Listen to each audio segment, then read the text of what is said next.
Quand on vous dit école, à quoi pensez-vous?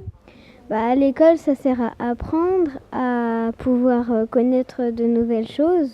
Par exemple, le calcul. En CP, on apprend à lire et on apprend à écrire aussi. Et surtout, on peut connaître des personnes en allant à l'école. L'école, ça sert à apprendre notre futur métier. Sans l'école, on ne peut pas apprendre à écrire, à lire et à apprendre tout ce qu'on est en ce moment. On peut pas... Sans la primaire, déjà, on ne peut pas aller au collège. Et sans le collège, on ne peut pas aller au lycée. Et sans le lycée, on ne peut pas aller à la fac et faire nos études.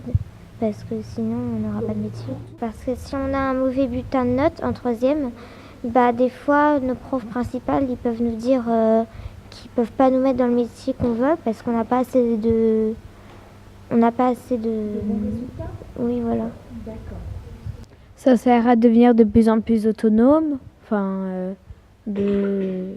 maternelle, on faisait... C'était souvent les adultes qui faisaient... ils nous aidaient, je sais pas comment dire. Plus on apprend et plus on devient autonome. Pour un jour? Pour un jour faire un métier, D'accord. et se débrouiller seul. Je pense que tout le monde dans la vie, quand on leur parle d'école, ils vont directement penser au travail. Là, pour l'instant, quand on est à l'école, on prépare notre futur, on se dit... Parce que quand on est à l'école, ce qui serait le mieux, c'est d'étudier pour après réussir à avoir un bon futur, des enfants, un bon mari et voilà, se faire une famille et avoir surtout un bon travail pour pouvoir survivre. Survivre, par exemple, ne pas vivre dans la rue parce qu'il y a des personnes, ils ont préféré gâcher leur vie et vivre dans la rue que d'étudier quand ils étaient petits et avoir un bac et avoir plein de choses et d'avoir un bon travail comme par exemple voyager et partout dans le monde, avoir des enfants qui étudient comme vous et pour les emmener dans une école.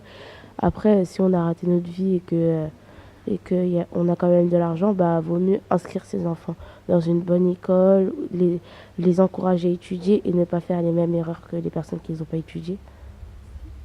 Alors, à quoi ça sert l'école? Ça sert à avoir des amis, à, je sais pas moi, à avoir des contacts, à travailler. Voilà. C'est bien, continue. Avoir des amis, c'est-à-dire?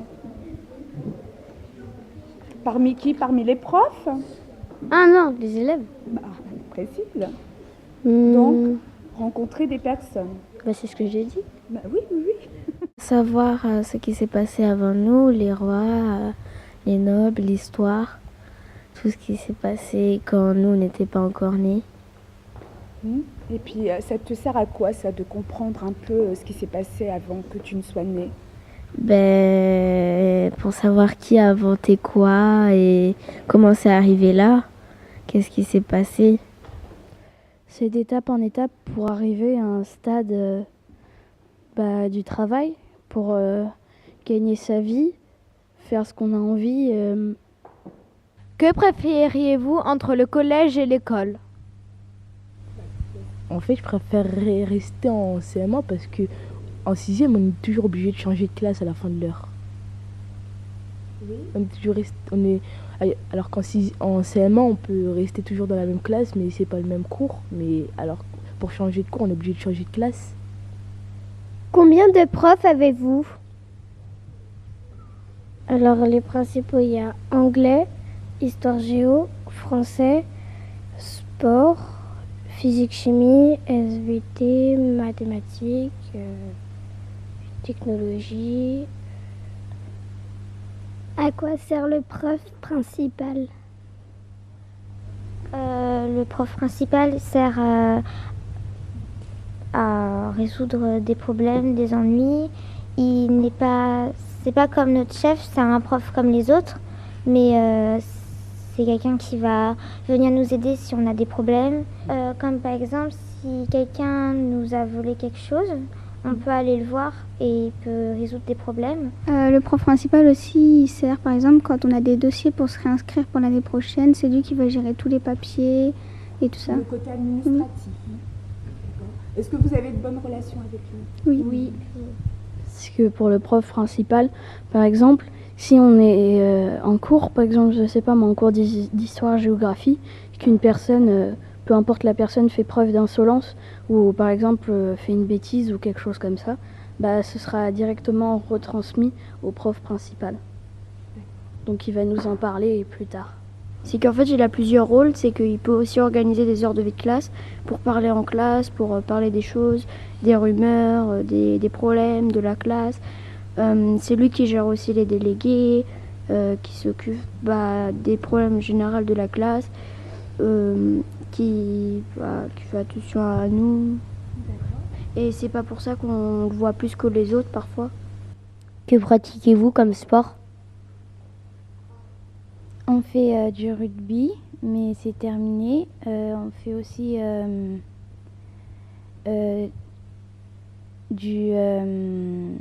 on a fait du demi-fond, mais c'est terminé.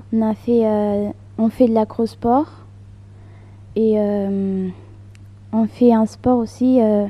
C'est un peu comme le baseball, je crois. Au rugby, on a appris à faire la passe en avant, en arrière. On a appris les plaquages.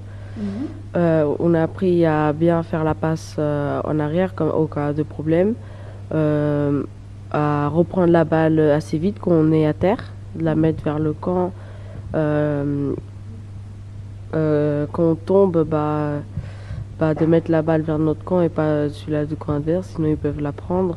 De se placer assez vite, comme ça on peut commencer le match. Et voilà. Ça dépend ce qu'on veut. Il y a du rugby et du handball. La S, c'est comme... Il y a 2 différents sports. Donc, non, il y a 3. Et ça dépend que vous, ce que vous voulez. Il y a du rugby, il y a du handball et tennis de table. C'est tous les mercredis à 13h30. Oui. Et c'est en dehors des cours, mais des fois, il y a des compétitions. Oui. Donc, c'est pendant les cours. Des fois, on finit pas... À quelle heure commencez-vous et à quelle heure finissez-vous en moyenne? En fait, des fois, on finit à 16h. Des fois, on finit à 17h. Des fois, on finit à 15h. Ça dépend des semaines. Parce que des fois, on est en semaine A et des fois, on est en semaine B. Et quand on est en semaine A, le lundi, on finit à 16h. Quand on est en semaine B, on finit à 17h. Par contre, le mercredi, on finit toujours à 12h30. Le matin, normalement, on a français accompagnement perso avec Monsieur Desperreaux. Donc aujourd'hui, et oui. Tu commences à quelle heure? 8h. À 8h, d'accord. Ensuite 8h30. Et après, on a maths, on a 2 heures de maths. On finit à 11h30. On est Esther, nous demi-pensionnaires. Après, on reprend à 14h, on a Histoire Géo. Et on finit à 15h. Le jeudi et le mardi, on a club flûte mardi. Et jeudi, on a club... on fait la chorale. Là aussi, le club lecteur. Et là aussi, le club cinéma. Donc, le club cinéma, c'est le jeudi et le club lecteur, c'est le vendredi. Le club cinéma, normalement, c'est un club où quand... je crois que c'est l'après-midi ou le matin. Parce que d'habitude, elle a des sorties, donc on va aller voir on voit des sortes de films. Et pour Club Lecteur, c'est plutôt un club où la bibliothèque Lucie Aubrac nous montre des livres. On peut les emprunter et puis normalement on peut faire aussi des goûters. Quelles sont vos matières préférées? C'est le sport. Le sport? Oui. J'aime bien l'acrosport.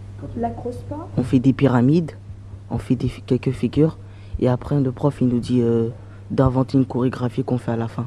Moi, ma matière préférée, c'est l'anglais et l'art plastique. À l'anglais, on apprend beaucoup de choses qu'on ne savait pas avant et on l'apprend en s'amusant. Et en art plastique, on fait des activités assez cool, comme par exemple, en papier, on fait des tours. Celui-là qui arrive le plus haut à gagner, on fait notre autoportrait, des trucs comme ça, et c'est super cool. Donc moi, mes matières préférées, c'est la musique et l'art plastique, la SVT et la physique-chimie. On apprend des chansons qu'on travaille. On apprend aussi des morceaux de flûte. sur les chansons, les morceaux qui vont avec les chansons. Et ça rejoint aussi le club flûte, où on apprend des partitions de flûte. Et tous les mardis, du coup, il y en a, et on les apprend. J'ai 2 matières préférées, c'est les maths et la technologie. En technologie, je trouve ça vraiment bien parce qu'on va aller sur des ordinateurs pour faire des programmes, pour programmer des robots. Et puis on peut aussi construire des mangeoires ou utiliser l'imprimante 3D. Et en maths, on fait des calculs assez, pas forcément durs, mais on peut travailler aussi sur la 3D. J'aime vraiment beaucoup ces 2 matières. Moi, mes 2 matières préférées, c'est anglais et technologie, parce que anglais, pour apprendre facilement, on fait des jeux et je trouve que c'est cool. Et technologie, parce qu'on commence à faire des mangeoires, là on les termine et voilà. Je répète, est-ce que vous avez le droit au téléphone? Pendant les cours, c'est interdit. Pendant la récré, ça dépend. Il y a des surveillants qui autorisent, il y a des surveillants qui autorisent pas. Il y a des CPE qui autorisent, d'autres non. Faut savoir que si on se fait confisquer, qu'un surveillant nous surprend et qu'il le prend, il y a 2 possibilités. C'est soit le directeur appelle nos parents pour qu'ils viennent le chercher, donc on se fait un peu punir quand même, ou soit à la fin des cours, à 17h, on vient chercher notre portable ou je sais pas moi, et puis une fois qu'on l'a pris, on le met dans le cartable et on n'a plus le droit de le sortir. Vous avez des heures de colle? Il y a les heures de colle intercours. En fait, c'est si tu as un cours et tu es en retard à le cours suivant, c'est intercours, ils vont te mettre 1 heure de colle. Tu vas à la vie scolaire et ils te mettent une feuille jaune, une fiche jaune. Une fiche jaune et après tu as 1 heure de colle. Aussi, quand tu n'as pas son carnet que tu viens à l'école, ils trouvent que c'est inadmissible qu'on n'a pas son carnet. Donc le carnet, en fait, c'est comme leur carnet de correspondance. Dedans, ils vont écrire les mots, les heures de retenue, tout ce qu'il y a. Et puis, quand tu n'as pas ton carnet, le carnet, c'est comme une fiche d'identité ici. Et quand tu n'as pas ton carnet, tu ne peux pas rentrer dans le collège. Donc, c'est pour ça qu'ils vont te faire une fiche jaune, une fiche verte. Et dessus, tu auras 30 minutes de colle. Vous vous sentez mieux en 6e ou en primaire? Moi, je me sens mieux au collège parce que en primaire, on est toujours sur la chaise et au collège, on fait que de bouger et je trouve c'est mieux. On se fatigue un peu plus, mais c'est mieux. Voilà. Vous avez beaucoup de contrôles? Les contrôles, c'est à chaque fois qu'on termine un chapitre, on en a souvent. De temps en temps, c'est un peu dur parce qu'on en a 2 par journée. Enfin, si on en a un en maths et un en histoire géo ou anglais, de temps en temps, on en a beaucoup. C'est un peu dur, mais si tu révises bien, après les profs, ils sont contents. Et si tu as une très mauvaise note, le prof de technologie, notre prof principal, il vient et il nous dit... Il y a un avertissement pour dire s'il faut pas se lâcher parce que sinon... Parce qu'on est des très bons élèves et il faut qu'on... D'accord, vous avez une 2e chance, on vous encourage, c'est bien. Qu'est-ce qui vous a le plus choqué quand vous êtes arrivé en 6e? Pronote, en fait, c'est une sorte d'internet, mais pour le collège. Par exemple, si tu n'étais pas là un jour, et par exemple, ils vont mettre une leçon ou les devoirs qu'on doit faire. Donc voilà quoi. Moi, ce qui m'a plus choqué, c'est que on arrive au collège, on est des 6e, donc on est les plus petits comparé aux 3e. Mais c'est qu'il y a quelques 3e qui sont immatures et nous, les 6e, on est plus matures qu'eux parfois. Il faut n'importe quoi, enfin, ça m'a choqué parce qu'on est les plus petits, mais on est plus responsables qu'eux. Moi, ce qui m'a plus choqué, en fait, c'est qu'on a des systèmes de semaine A, semaine B. Un jour par semaine, on fait ce cours-là. L'autre semaine, on ne le fait pas. Et ça peut nous servir. Le mardi, si on est en semaine A, on commence à 9h. Et si on est en semaine B, on commence à 8h. Et des fois, on a 2 cahiers dans un cours et des fois, on n'en a qu'un seul. Quel genre de livre lisez-vous? Par exemple, là, on a fini le livre Le médecin malgré lui de Molière. Et là, par exemple, oui, on l'a regardé en film et aussi on l'a lu aussi le livre. Et puis après, on l'étudie en même temps qu'on le lit et on étudie aussi, on regarde aussi d'autres livres, d'autres pièces de théâtre. Avant, on avait lu La Belle et la Bête. On avait lu aussi La Reine des Neiges. Donc ça, c'est plutôt quoi? C'est des romans, des contes. D'accord. Et on les a lus et après on avait un petit QCM, des petites questions avec plusieurs réponses et il fallait les cocher. D'accord. On peut lire toutes sortes de livres. Le plus souvent, quand on est avec des profs, c'est des pièces de théâtre, des classiques, des contes. Et par exemple, on peut aller au CDI où il y a toutes les sortes de livres, des BD, des mangas, des romans, des dictionnaires, des livres documentaires. C'est toutes sortes de livres. Oui, on peut les emprunter. C'est 4 livres maximum et pendant une semaine. Pensez-vous déjà au lycée, voire aux études? C'est passer au lycée alors qu'on vient juste de rentrer au collège, c'est un peu c'est un peu prématuré, c'est un peu trop tôt parce que limite quand tu seras en 3e, tu auras la tête à beaucoup penser au lycée parce que il y aura le brevet, beaucoup de choses. Mais moi pour l'instant, je sais pas pour les autres, mais je pense pas beaucoup au lycée, je pense plus à la fin du collège qu'au lycée. Parce que là, je vois, il y a mon frère, comme il est en 3e, il a beaucoup fait le brevet et tout. Et donc moi, en fait, ça m'inquiète un peu parce que on a même eu des cours qui ont été annulés à cause du brevet ou des changements de salle parce qu'on a même eu un nouveau emploi du temps à cause du brevet. Donc moi, pour l'instant, je pense pas au collège et je pense plus à la fin du collège et au 5e. Si vous aviez le pouvoir de changer des choses au collège, qu'est-ce que vous changeriez? J'aurais tous les jours commencé à 9h. Après, j'aurais terminé tous les jours à 11h, parfois à 12h30, ça peut aller. À la cantine, il y aurait eu des choses meilleures. Et aussi en anglais, on avait fait l'école parfaite. Et donc, on va l'exposer dans la vie scolaire. Mais on avait dit qu'il y aurait une piscine dans l'école, une fontaine de chocolat. On aurait le droit de venir en pyjama à l'école. On aurait changé les cahiers en tablettes. Et voilà. Moi, j'aurais dit que souvent, ils viennent et ils nous ramènent, par exemple, des kebabs et tout. À la place de la salle de mathématiques, j'aurais mis un salon de jeux vidéo. Être moins sévère dès le début parce qu'en 6e, dès qu'on arrive en retard, dès le début, on ne sait pas trop. Et on a déjà des heures de colle, du coup, c'est un peu dur. Qu'est-ce que je vais enlever Non, j'ajouterais une balançoire à la cour, une PS4, Xbox One. Je remplacerais toutes les classes par des salles de sport, des salles de jeux vidéo. Dans la cour, je mettrais un terrain de foot avec des terrains de basket, tout ça. Moi, j'enlèverais les maths et j'enlèverais les cours le jeudi et le vendredi. J'enlèverais les cours d'anglais. Je mettrais qu'on puisse grimper dans les arbres et que les récréations soient plus longues.